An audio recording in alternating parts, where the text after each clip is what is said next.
Germany का एकीकरण में बिस्मार्क का क्या भूमिका था, क्या योगदान था। पहले एक चीज जान लो कि जर्मनी के एकीकरण का मास्टर माइंड कहा जाता है किसको? बिस्मार्क को। मास्टर माइंड, सबसे बड़ा दिमाग वाला तुफात आदमी जो जर्मनी को एक कर दिया वो कौन था? बिस्मार्क। इसको मास्टर माइंड कहता है। क्यों कहता है? उस पर आ जाते हैं।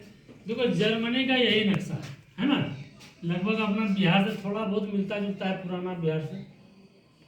तो हुआ क्या कि जब द्वितीय विश्व युद्ध हुआ था तो द्वितीय विश्व युद्ध में कहाँ से जर्मनी ने सूत्र रहा था द्वितीय विश्व युद्ध का? कौन था? हिटलर बाबा, छोटका मोच वाला, है ना। तो जर्मनी को शौक चढ़ा था हिटलर को कि हम क्या बनेंगे? विश्व विजयी बनेंगे, पूरे विश्व पर मेरा राज होगा। तो उस समय में क्या था? अमेरिका अलग गुट में था, है ना। तो अमेरिका के गुट में क्या था? मित्र राष्ट्र अलग हो गया था। इसमें फ्रांस था, जर्मनी, तुम्हारा ये ब्रिटेन था, अमेरिका था और स्पेन था। ये सब क्या था? एक अलग खेमा में बटा हुआ था, मित्र राष्ट्र कहलाता था वो लोग। और रूस अपने आप अलग था ही, वो अपने आप को भी वही ताकतवर ही मानता था क्योंकि वो सबसे बड़ा देश था उसमें। तब क्या हुआ कि जब सब तरफ से क्या हुआ, सोचा ये जर्मनी बीच वाला ये इतना परेशान करेगा हमको, तो इस पर हावी हो जाओ, इसी पर जो है आक्रमण करके खत्म करना है। तो सब देश मिलकर क्या किया? जर्मनी पर ही हमला कर दिया था। और जर्मनी को हमला किया तो कुछ भाग को, जर्मनी के कुछ भाग को क्या किया? अमेरिका जीत लिया, कुछ भाग को फ्रांस जीत लिया, कुछ भाग को ब्रिटेन जीत लिया और कुछ भाग को कौन जीत लिया? रूस जीत लिया। रूस को और किस नाम से जानते हैं? सोवियत संघ के नाम से। ठीक है, रूस को क्या नाम से जानते हैं? सोवियत संघ के नाम से। तो अब जब दो इतना सोवियत संघ तो रूस तो हमेशा अलग था, ये सब क्या था? मित्र राष्ट्र था। ये जो जीता जर्मनी का पश्चिमी भाग जीता। कौन कौन जीता? अमेरिका, फ्रांस और ब्रिटेन, ये जर्मनी के पश्चिमी भाग को जीता। ठीक है, तो पश्चिमी भाग जर्मनी का एक हिस्सा हो गया और एक भाग जो रूस जीता, पूर्वी भाग, वो अलग हिस्सा हो गया। तो इसको दो भाग में बांट दिया।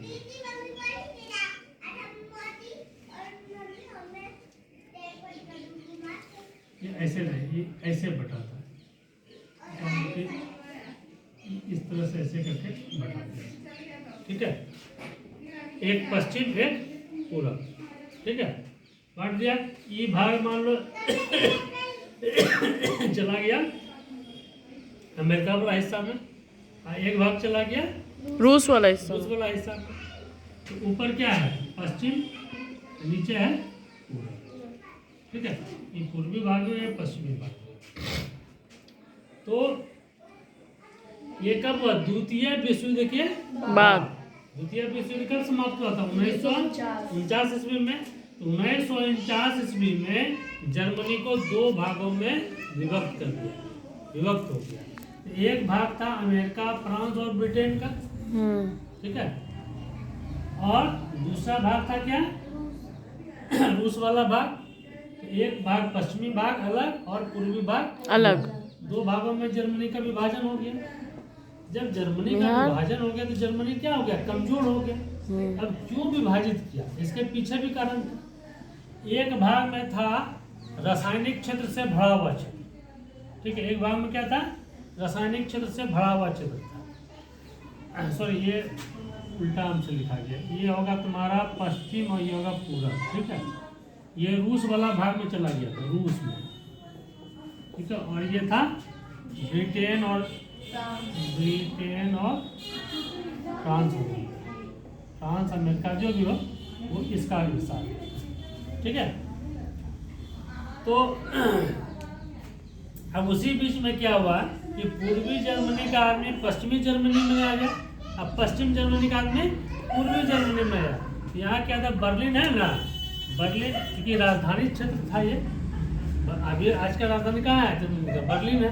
ठीक है, तो वहाँ पर क्या किया? एक दीवार बना, जैसे चीन की दीवार है ना, उसी तरह से बर्लिन की दीवार भी बहुत फेमस है।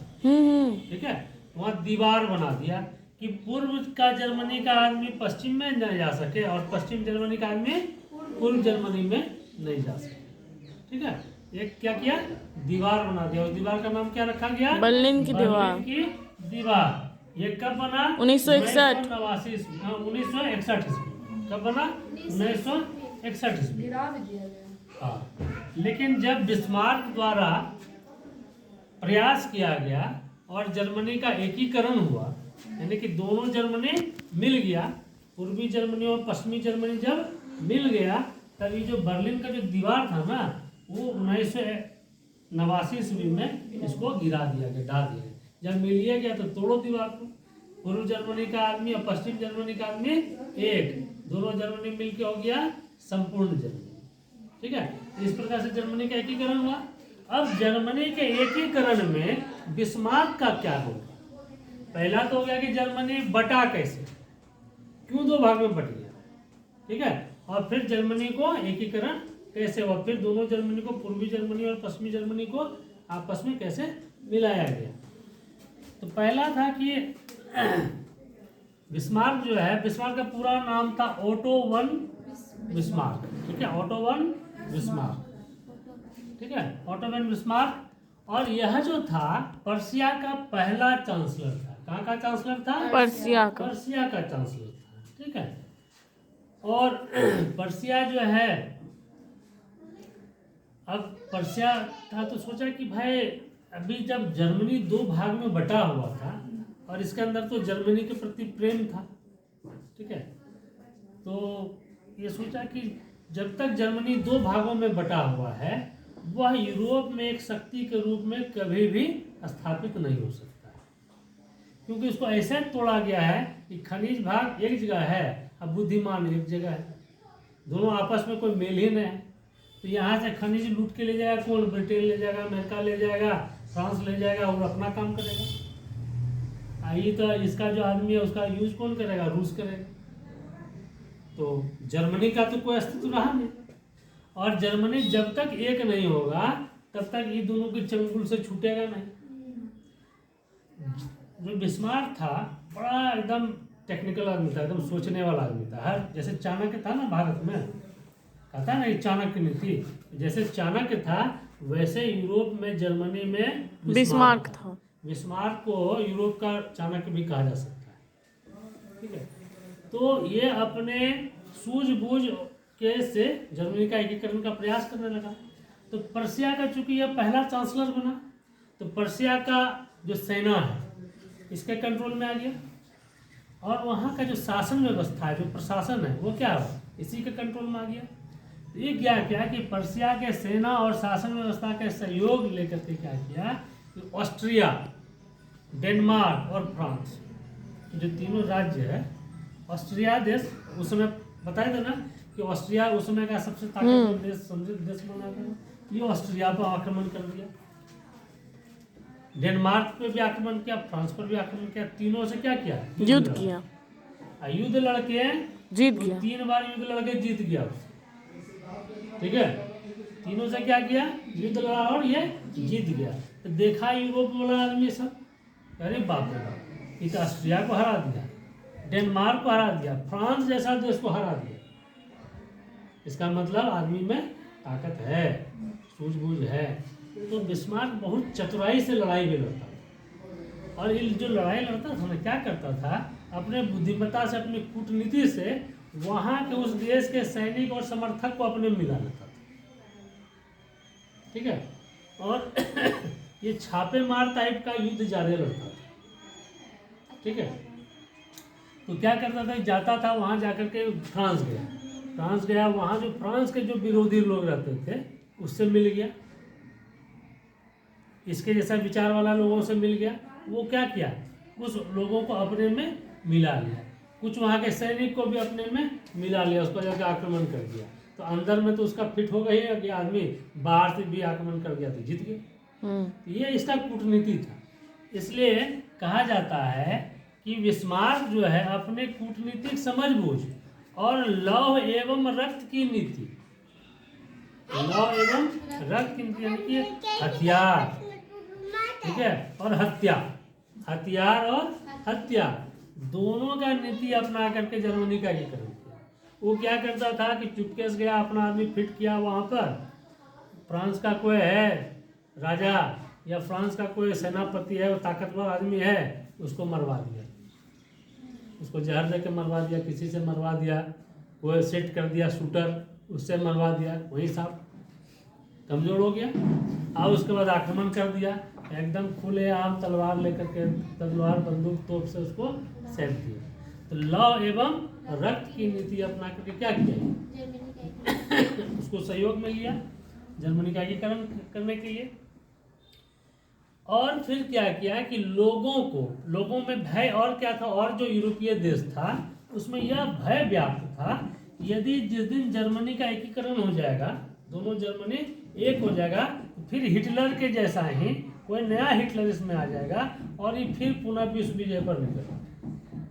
तो बिस्मार्क इन लोगों में समझाने का प्रयास किया कि नहीं, अब ऐसा बात नहीं है, जर्मनी अपने क्षेत्र का विस्तार नहीं करेगा, ठीक है, जो विस्तारवादी नीति है इस पर जर्मनी अब नहीं चलेगा, इसलिए जर्मनी के एकीकरण होने से किसी को हानि नहीं, ठीक। इसको क्या फायदा था जर्मनी एकीकरण जब हो गया तो जो इसका खनिज संपदा और जो मेन पावर, बड़ा देश बन गया ना आपस में, तो जब बड़ा देश बन गया और इस खनिज संपदा से संपन्न हो गया, टेक्नोलॉजी से संपन्न हो जाएगा, तो क्या यूरोप में एक शक्तिशाली देश के रूप में उभरेगा लोग। आज जब दोनों अलग अलग था तो दोनों क्या था, दोनों गुलामी का था, रूस के गुलाम में था ये, अमेरिका फ्रांस और ब्रिटेन के गुलाम, है ना। और यहाँ से सामान ढोढो कौन ले आता था, अमेरिका फ्रांस ब्रिटेन लेके जाता, ठीक है। उसके बाद बिस्मार्क और क्या किया कि वहाँ पर नई मुद्रा नीति और बैंकिंग की स्थापना किया, कौन, बिस्मार्क, ठीक है। तो जब बिस्मार्क नई मुद्रा नीति और बैंकिंग का विस्तार किया तो क्या उस देश में क्या अस्थिरता उत्पन्न हो गया, मुद्रा का भाव बढ़ा, व्यापार बढ़ा, तो लोगों में भी जो है वो हुआ कि नहीं, ये जो बीच का जो दीवार है ना, कि पूरब का जर्मनी या पश्चिम का जर्मनी बना के हम लोग को रखा है भड़का भड़का करके, हम सब एक हैं, बस दोनों तरफ का जनता मिला, भीड़ मिला, ये बर्लिन का जो दीवार है उसको ढाह ढो करके तोड़ ताड़ के खत्म कर दिया, बोला हटा, गिरा, ठीक है। और गिरा के क्या हो गया, जर्मनी एक हो गया, और 1989 से वो जो है इस तरह से जर्मनी का एकीकरण हो गया, दीवार गिरा, पूरा जर्मनी एक हो गया, और संपूर्ण जर्मनी के नाम से फिर ये जाना जाने लगा। और इसकी राजधानी कहाँ होगी, बर्लिन, इसकी राजधानी कहाँ होगी, बर्लिन। तो जर्मनी का एकीकरण कैसे हुआ समझना गया, बिस्मार्क का क्या रोल था वो भी समझना है। बिस्मार्क का रोल समझना गया। बिस्मार्क का एक चीज ये एकदम ध्यान में रखना कि बिस्मार्क ने अपनी कूटनीतिक समझबूझ और लव एवं रक्त की नीति अपनाकर जर्मनी का एकीकरण, यानी साम दाम दंड भेद सब लगा दिया जर्मनी को एक करने में। उपयोग किसका किया, पर्सिया के सेना और वहाँ के प्रशासन तंत्र, इसका उपयोग किया पर्सिया के सेना और प्रशासन तंत्र का। और उसके बाद क्या किया, वहाँ से क्या किया, डर पैदा करने के लिए सबसे पहले ऑस्ट्रिया, डेनमार्क और फ्रांस को हरा दिया। इससे हो गया कि भाई एक ताकतवर आदमी है, ठीक है। और जब जो ताकतवर आदमी होता है उसी का बात लोग मानता है, जिसकी लाठी उसकी भैंस, तो उस समय में इसका लाठी आ गया कि भाई देखो हमें ताकत है, तो ताकत है, तो जर्मनी के लोग भी इसका बात मानने लगे और यूरोप के दूसरे लोग भी इससे डरने लगे। और फिर जब एकीकरण हो गया और आज जर्मनी यूरोप का एक शक्तिशाली देश माना जाता है, रूप में माने जाते हैं। क्लियर।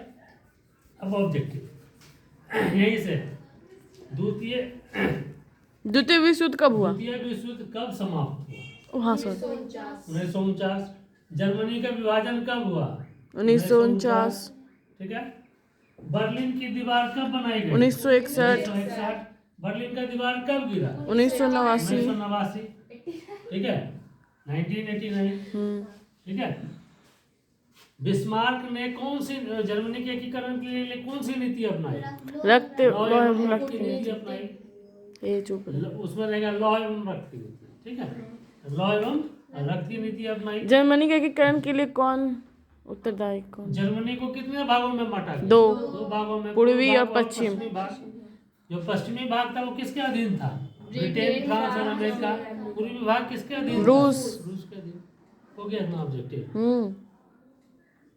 ये ऑब्जेक्टिव मिलेगा किताब में? हाँ मिलेगा। बस एक ही है।